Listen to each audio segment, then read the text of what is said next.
والشمس وضحاها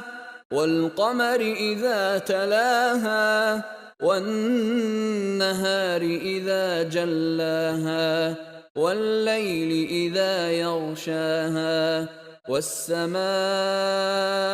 وما بناها والأرض وما طحاها ونفس وما سواها فألهمها فجورها وتقواها قد أفلح من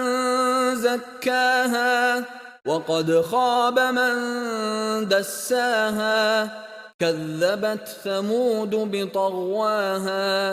إذ انبعث أشقاها فقال لهم رسول الله ناقة الله وسقياها فكذبوه فعقروها